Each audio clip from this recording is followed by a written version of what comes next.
It's that time again for another 40K Fanatics podcast, and happy Grotmas. Happy Sanguinalis. I'm Shane, and that's Austin, and we're glad to be with you for what will be the last podcast of this year. And if Austin decides to quit, it may be the last one ever. Who knows? Who knows what his plans are? But we are tight on time today, so we're going to open up the Vox channel right off the bat. I've got 2 comments to read. This is the part of the show where we read your comments from Spotify, from YouTube, from anywhere. You could make good X comments on things if you want to. Check us out there at 40K Fanatics Podcast on X. And this one comes from Randolph Maggie. This is off of Chris's Warhammer ideas, and they say, what to buy your Warhammer fan this Christmas? A 3D printer and a bottle of resin. Audio sounds fine here in England. Now, I like that. That's kind of fun. I do think, and we've got to come up with the right angle for the 3D printing, because people will just scream gatekeeper at me if I get on my I don't like 3D printing models. Yeah, I've got my own argument against that. Yeah, I don't think we're here for that today. Yeah, you and I do not have another side to this thing, which is another part of the problem. You know, anyway, without getting too far into it, there is a little bit of like, if everybody just 3D printed everything, we would have no game before too long, because GW is not going to do this if nobody buys anything. So, you know, use with caution 3D printing. But the next thing we've got, this is an older comment on, has the internet ruined Warhammer 40,000, which got quite a few. You know, we like to title for violence on a lot of our pods to get people to pop up and say stuff and interact and ultimately view the podcast, listen to the podcast and see if they like us. Hopefully they subscribe like you all I know are. I know every single one of you must be subscribed, and if you're not, you're a duty head. We're at 99% or 97% are not subscribed. Yeah. What the heck is up with that? Like, I know click the button. Push the button. That's what it says at the push the button, click the bell, whatever they say. Yeah, push the button. That's what it says at the bubble craps at the casino. But we didn't get a whole lot of comments on did the internet save 40K, but we're still getting them from did it ruin it. And Tristan Smith 5387 says, yes, 3 editions ago. Which I imagine is when at least by Tristan Smith's opinion, the very try-hard, sweaty internet community really came to power. You know, whatever is the second edition from whenever you joined, that's when it all went downhill. You know, that's true too, right?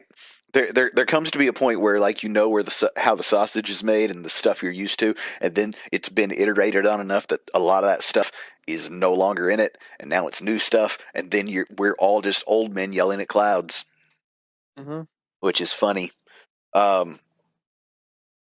But that's what we have for the Vox channel this week. Get your comments in.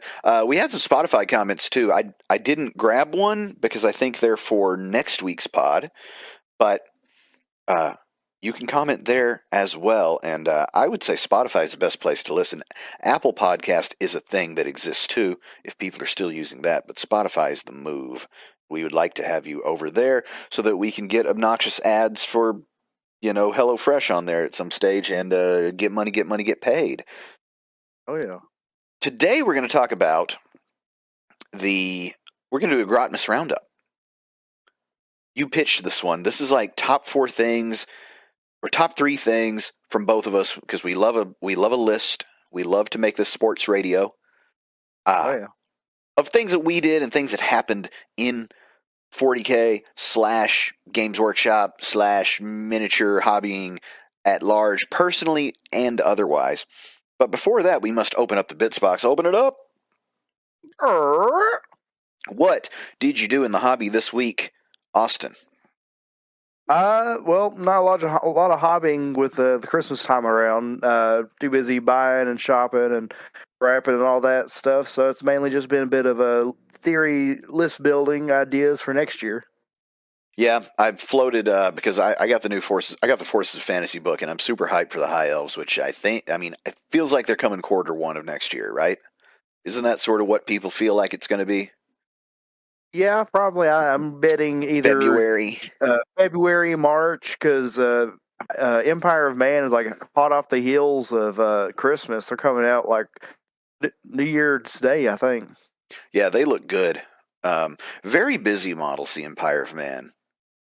Oh Like, yeah, I think GW has really leaned into a space where they're like, we know there are people that are here for form and sort of form, right?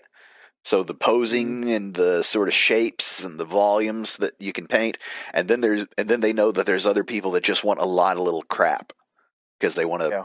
they want to gawk at the detail, right?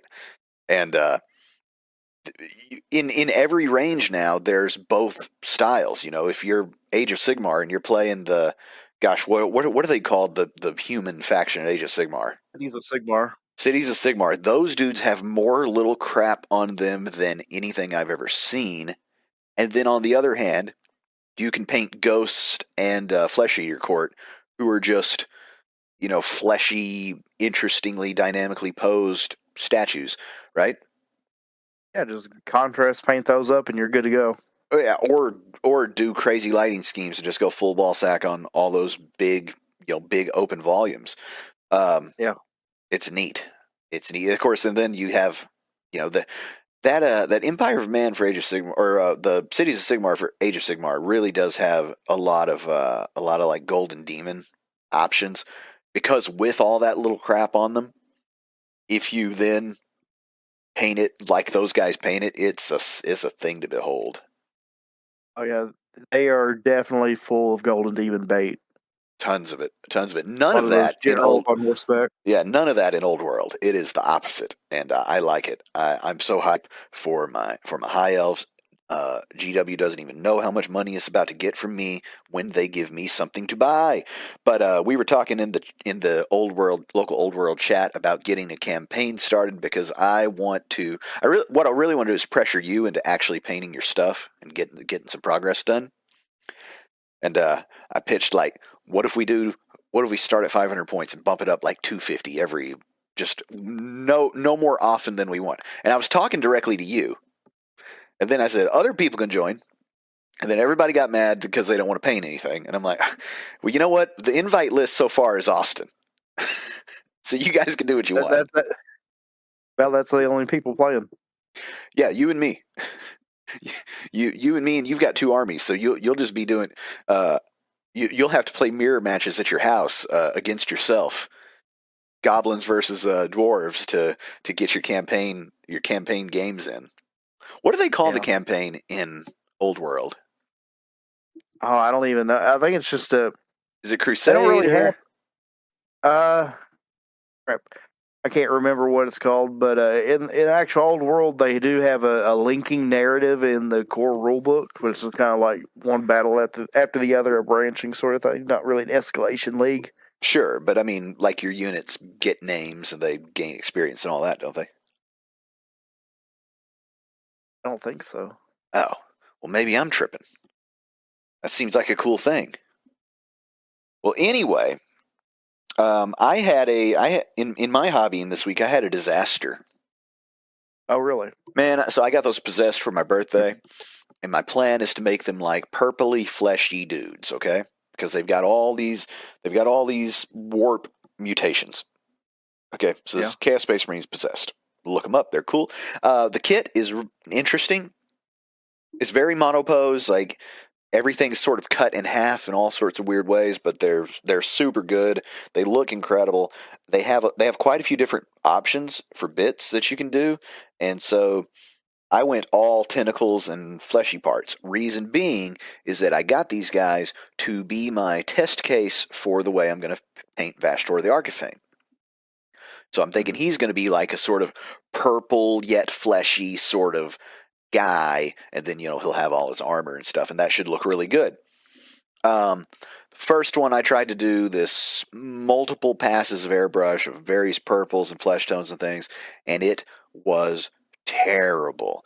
Then I tried to brush paint him to get him to where I wanted using some of those airbrush layers as a guide, and all he looked like was milky, fleshy crap. Wow. It was terrible. You can see this on X. It was so bad that I have now primed over him again. But then I was not disheartened. I came up with a better idea, and I did a dry brushing thing where I had airbrushed him purple to get like some dark purple in the shadows instead of black. This is over black primer. Then I dry brushed on lighter purple. Then I hit quite dark sort of flesh tone, and then I went one more very light dry brushing, lighter flesh tone, and it turned out 100 times better. So that, I think, is going to be the method. And he didn't turn out dusty, I don't think. He looks good, and it actually has that sort of, like, I don't want him to just be purple man, you know? Yeah. I want him to actually look like he's got like some blood flow, right? And that's what I ended up with those warmer tones, and managing to get that sort of jump, right? From purple to reddish, if you will, in a fairly short space. But like I say, I think he turned out good, and I think that there's a way forward. I'm gonna do the whole unit this way. That way, I can really see in all the various sculpts the sort of problems that I'm inevitably going to run into, how it turns out, so that I can know that Vashtor will be, we'll go off without a hitch. Basically, with practice. Yeah, practice makes perfect. Practice. We practicing in painting? Thought this was an artistic thing. You practice in sports. Get those reps in. You got to get those reps in. That's what it's all about. It's all about starting. Starting's the hardest part. Close that bits box. Oh.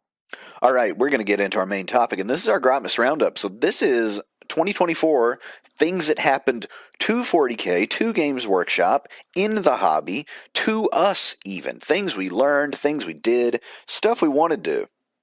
And, yeah, I've got 3 OLIs and a top 3 list. What do you have? I have just one OLI. Well, let me knock out a couple. In 2024, the Tau got better by getting less Tau. Oh, yeah. Yeah, they got the Kroot. Forget about the Tau a lot. Everyone forgets about the Tau, except those 7 people that are going to get in our comments and be mad at us for our, quote, edgelord Tau talk, as if it's, I forget what year. Somebody got in the comments mad about our Tau slander. And to that I say, they're a nerd. But yeah, the Tau got better by getting other stuff. I'll be honest, the Kroot I think are really neat. And that big Kroot box looked really neat, and I've not seen anybody running them, and they need to start. The Vespids, I'm not sure about. They remind me of the, oh gosh, I can't think of the name. Genotians. The Genotians, thank you. You were right there with me. See, that's why they pay you the big bucks. But that's my first OLI. I thought that was really neat that the Tau got other options besides the fishmen and the suits. Yeah, I want to add, they've always had these options. It's just people never ran them because I think over time, Tau's kind of just become like the mech suit army instead of their origins with stuff like hover tanks and infantry and everything like that. They really started leaning more inside the mech side. Well, I think in 9th edition, and I've heard 8th edition too, it was this way, but gun lines, the sort of mechanized meta that we're in right now, where everybody's got this pile of tanks and a couple of dudes walking around to do actions. I think that the Tau, for a long time, have been sort of primed to do that thing with their suits.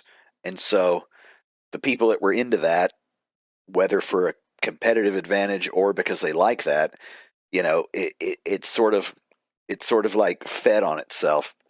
But my next OLI, and this one is something that happened to me this year, is I learned to paint big.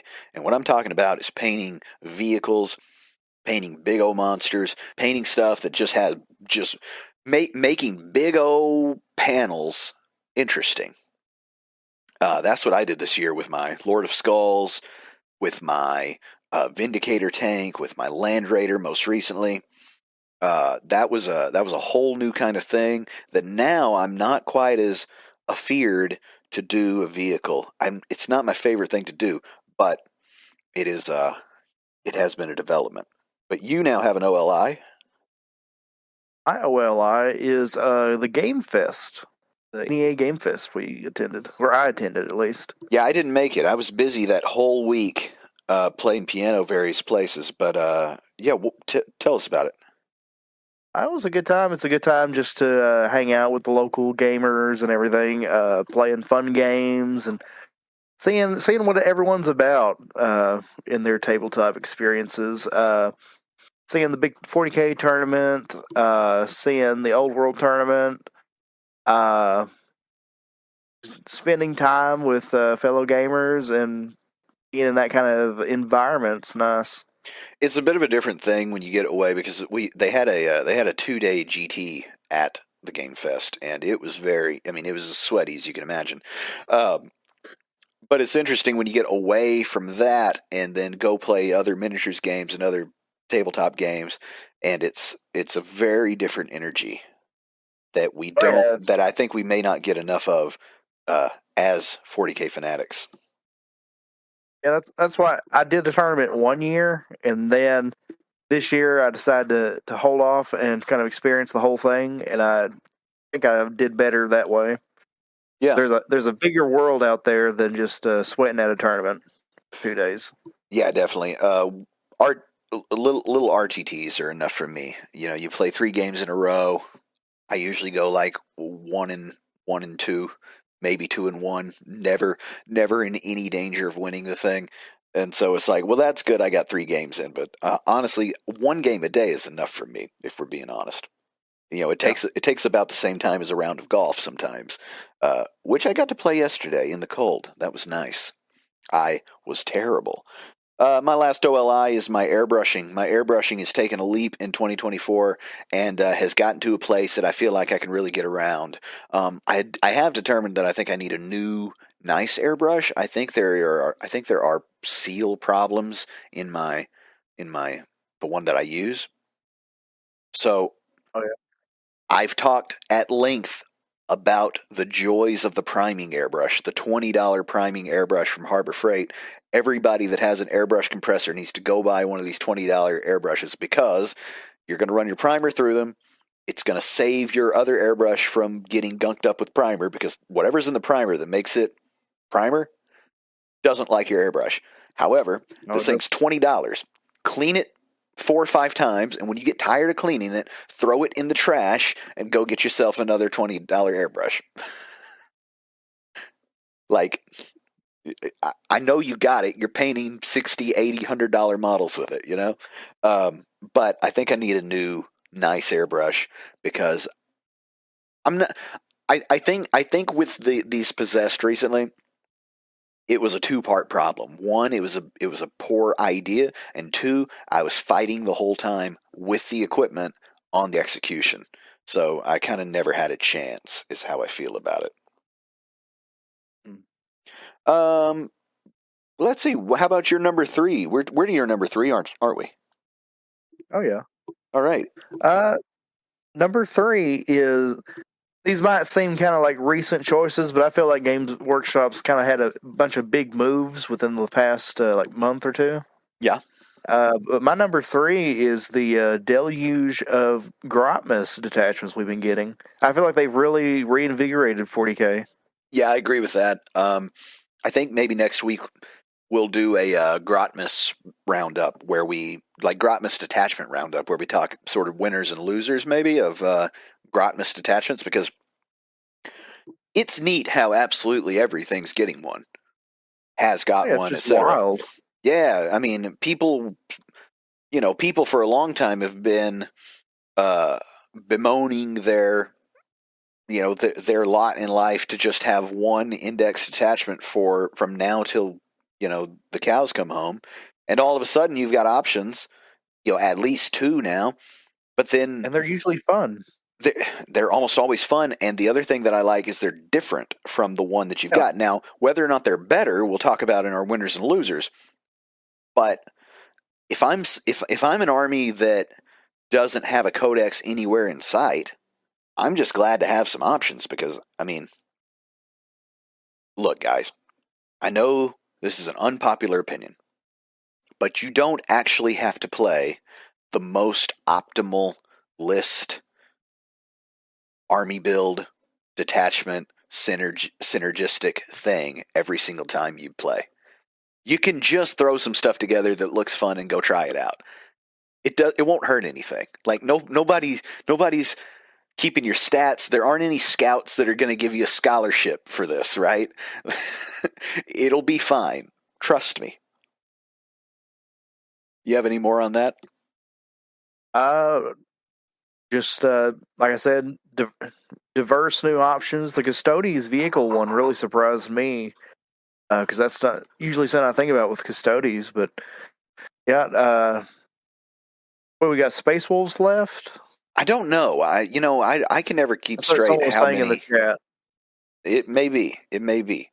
Because we got Blood Angels, we got Tau, and again, the Tau I think was for not fishmen, but I'd have to look closer at it. I plan on looking at them all pretty close and determining what's what, at least to my eye. But my number 3, 2024, I believe this is 2024. It feels like it was 2024. The Pariah Nexus, the Crusade book, and of course the matched play deck. Bringing actions back, I think, was absolutely huge, transformative to the game. It had gotten so stand around and do the stuff, and now you actually have to think about it a little bit. Me and the homie Other Austin played a great game against his brand new Drakari, and my pile of unnamed Chaos Space Marine characters and new stuff that I had. We played what did we play? We played the ritual where you have to make your objective markers.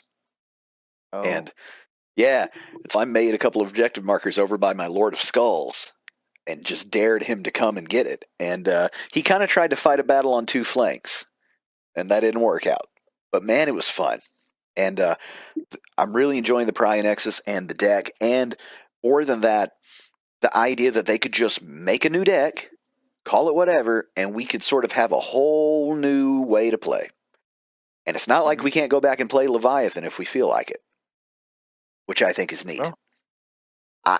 I envision a time, and I think this would be super fun to do, where let's say they get 3 decks, and then you roll a D6, or D3 to determine which deck you're going to play with right at that moment. Whatever list you brought, hope it works for an action or a not-action deck, or whatever the heck the new one has. But that's been one of my favorite additions to 40K in the last year. Yeah, that's a good addition. Your number 2? My number 2, once again, kind of more recent developments, but the finally seeing Amazon picking up 40K on the little screen. Yeah. Finally seeing that going on in action. Go check out our Secret Levels review. The sentiment across the board seems to be the same as it was in our review. Spoiler alert to our review. It gives you hope. Yeah, it really feels like we're kind of standing on the precipice. We are at the top of the roller coaster, ready to just plummet next year, the year after, into 40K media content. That's right, and that's going to bring so many people into this thing. It'll be so great, and I hope that we are able to grab some of those people especially as a podcast that's not trying to take itself too seriously. I like to think the thing we most want to do is have fun with our toy soldiers, because it's going to be strange to people. They're gonna say, okay, so it's a game, like Monopoly. It's like, ooh, not really. It's not quite like that. Oh, is it like Hero Quest? It's like, ooh, you're getting warmer, but you're still on another planet. It definitely involves a lot of money. It does involve. It's like Monopoly that way. Yeah, that's true. It is it is like Monopoly that way. But people are more and more familiar, I think, with these sort of high-end board games with miniatures and things. And so hopefully that starts to bridge. I also think the Yeah. GW could stand to make a few board games that do a better job of bridging as well. Re-release Space Hulk. Yeah, re-release Space Hulk. That wouldn't hurt, would it? Um, let's see. Oh, I was thinking about that. On your point of we could be seeing an avalanche of this content. Me and the wife went and saw the new Sonic the Hedgehog 3, and Oh, yeah, it may be movie of the year for us. It was great. It was that's hilarious. wild. Here's the thing, okay? There is a not insignificant portion of the internet that does not want the 40K series to feature the Space Marines. And I think this is an error because, to tie this back to Sonic and why I brought it up, is in the first Sonic there were a whole lot of people. And in the second Sonic there were ever so slightly less people. And in the third Sonic there's almost no people. And the movies have gotten better and better as we focus more and more on our colorful cartoon characters that are on the name of the movie. Okay? Um, there's a lot of stuff that tends to be that way, right? Where we come for a thing and you get the thing. It's like, oh, well, that was nice. That was nice. I got what I expected to get, and it was done at a high level. Like, I feel like that some of this stuff people try to get a little too cute, and I hope that with it seems to have been universally praised that particular Secret Levels episode of Space Marine 2 on Amazon. Like, hopefully that shows them, let's just do the thing that people would like to see. That's my I 2 cents guess. on that. Well, I know you like Guard, but they'll be Guard too. I want Inquisitors. That's what I want. There'll be Inquisitors. There have to be Inquisitors. There's always an Inquisitor because otherwise the Imperium takes too long to act on anything, to have a narrative. So there's always an Inquisitor just like, breaking glass in case of emergency and getting everything moving. But, you know, by the time people start shooting, I want to see some Space Marines, man. In case of emergency, break planet. That's right. My number 2 is I believe 2024 has brought us the slickest 40K ever. Really? I do. We've had more points adjustments than ever. Doing them quarterly like that. We've had more balanced data slates, I think, than ever. And in 2025, they plan on doing even more balanced data slates. So every time that you get what they did is, I think, 2 balanced data slates, and then they did 4 points changes, sort of quarterly. And they're talking about in the new year, they're going to do just quarterly balanced data slates to really rein in whatever silliness that the community has found, stuff that doesn't make sense, stuff that doesn't work. And, there's 2 schools of thought on this stuff. There's people that say, oh, it sucks. I'm a person that gets a game in once every couple of months and the rules are always different. Okay, I understand. At the same time, I get in, I'd love to get a game a week. And there are times where I play a game a week, or maybe I'll play 2 games a week. And for the people that are getting games in, like the way that I play golf in the summer, 3 or 4 times a week, it's good to have it adjusted and to have it so polished. And it's just wonderful because I hear horror stories from the Longbeards about how stuff would come out and then it'd be 2 or 3 years before they would adjust those typos and those broken things and that stuff that just fundamentally made no sense. Sometimes you just want to get a codex this edition. Yeah, you just go a whole codex and be like, I wonder what happened to my thing. And I'm like, well, we'll see. Yeah, you want to talk about the rules being different the next time you play, right? It's like, well, I haven't got a codex for whatever edition, but now it's a whole new edition that I have to learn, and I still don't have a codex. But that's my number 2. Are we at number one now? I think we are. You're number one, sir. My number one is The Return of Old World, which has Yes. been, very beginning of the year to now, has been quite a wild ride. Yeah. Production wise, it's been a bit of an enigma. Production really, really kind of kneecapped the game in like the first half of the year. Yeah. I don't know what they were thinking. Which, on one hand, I don't know what they were thinking. On the other hand, you can go find those Bretonnian and Tomb King starter boxes at every single friendly local game store that there is. It's like the internet, the whole population of the world wanted to buy some damn Old World. Local gaming communities, I don't know. Maybe the people that were fans of Old World before they killed it, like they're not even going to the friendly local game store anymore, you know? Because I know that ours still has some Tomb Kings and Bretonnians, deeply discounted too.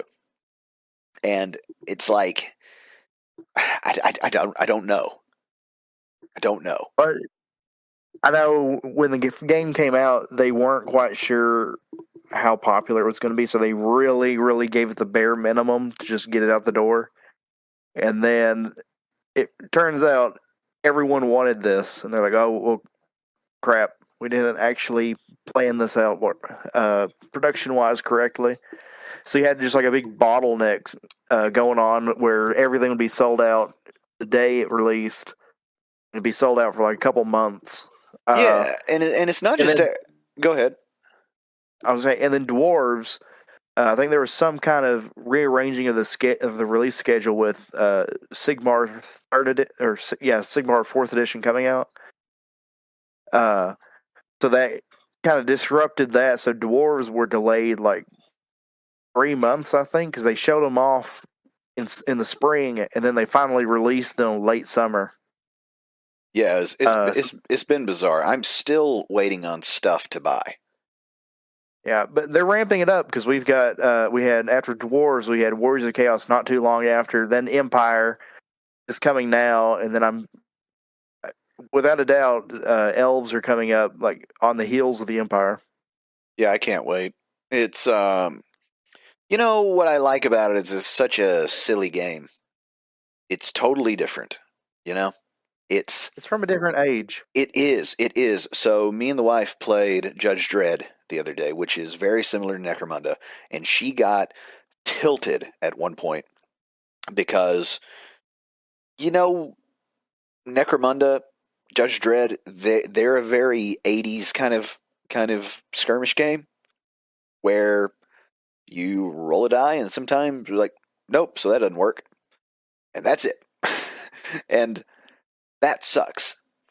But it's indicative of the way that games were played back then, where sometimes you just, well, that didn't work. Okay, I'll try again next turn or whatever. And because the first game that we learned together was Star Wars Shatterpoint, which is so her first foray into this miniature skirmish game stuff is really modern and slick. And so she sometimes she has a hard time wrapping her head around this different sort of thing and the way it works because it feels so, I guess, primitive. But man, when you're in it with a few different games, I find there's some comfort in that primitiveness sometimes. In just Blood Bowl is this way. The other thing set in the old world where sometimes stuff just happens. In Old World, sometimes you're fine, and sometimes all your dudes just run away, and you don't get to win that day. It's like, okay. Yeah, it's definitely not like 40K where you can just have a unit like flee off the table. Yeah, I mean it's wild, right? And it's like, well, the game has decided that this is how it played out today. Yeah.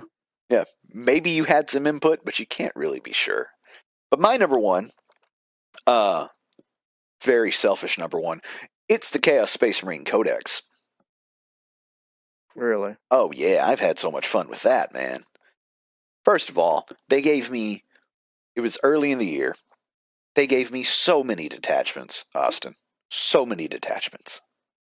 Uh, I got detachments that I get mixed up with other detachments because they're similar. Like there's the Iron Warriors one, and then there's the like Vashtor Demon Engine one.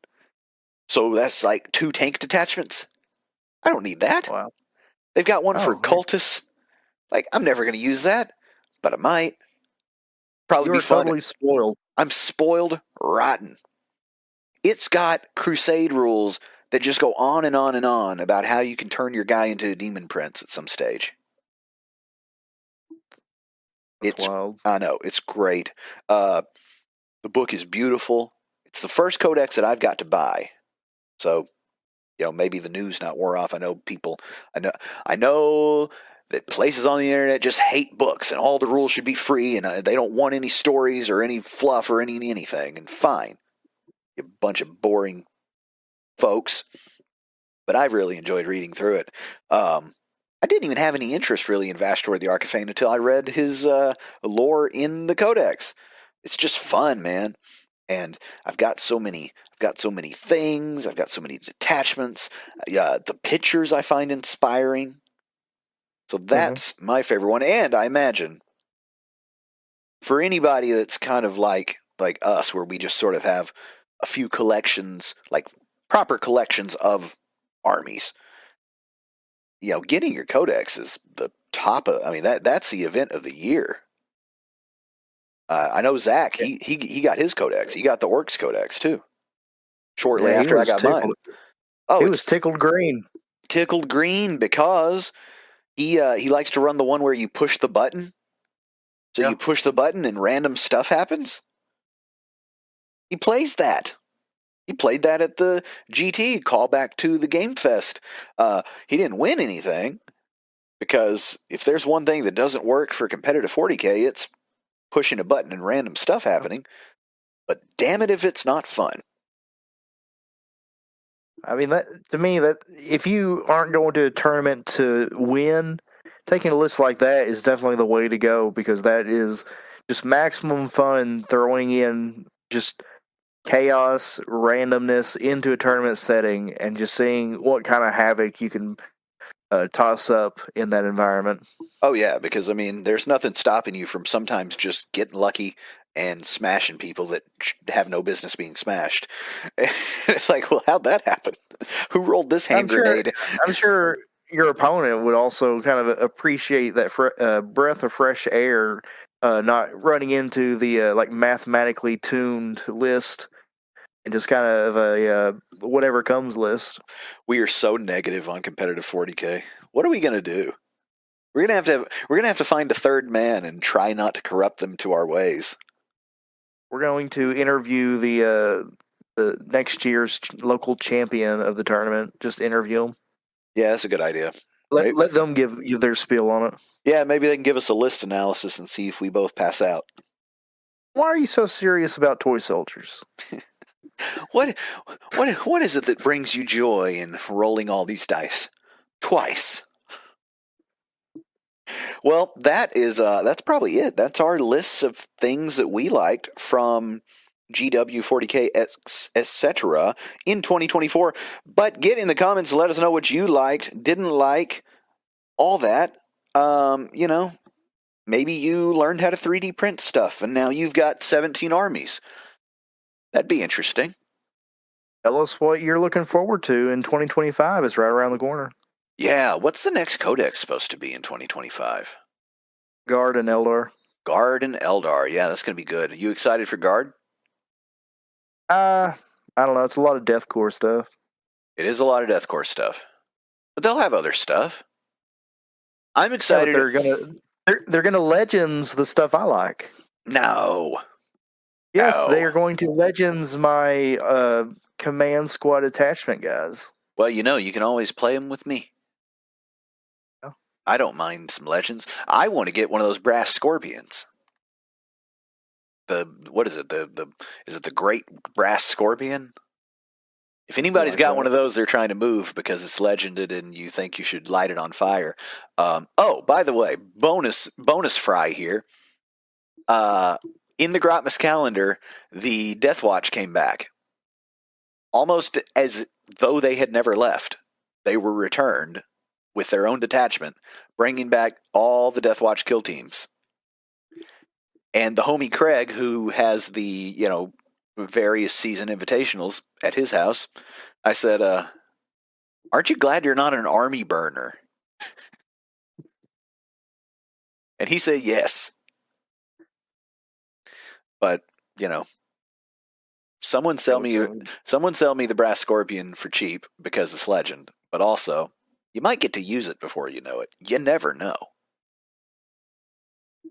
Do you have an exclusive Space Marine segment that you could do? Because I got nothing, and we're up against it on time. Exclusive Space Marine segment. It looks like there's a release of Battlefield trophies out. They've got some sliced up Space Marine skulls going on, some Terminators and other effects. Check it out; it's really neat. Oh yeah, I did see that. I got to have that. Absolutely got to have that. Did you see? There is a deceased custody in that kit. That shocked me completely. I thought they are going there. Wow, they went there, bro. All right, guys. As always, enjoy your holidays. Subscribe to the pod. Comment so that we can read them when we open the Vox channel next time. And, of course, don't forget to stay fanatical. Happy New Year.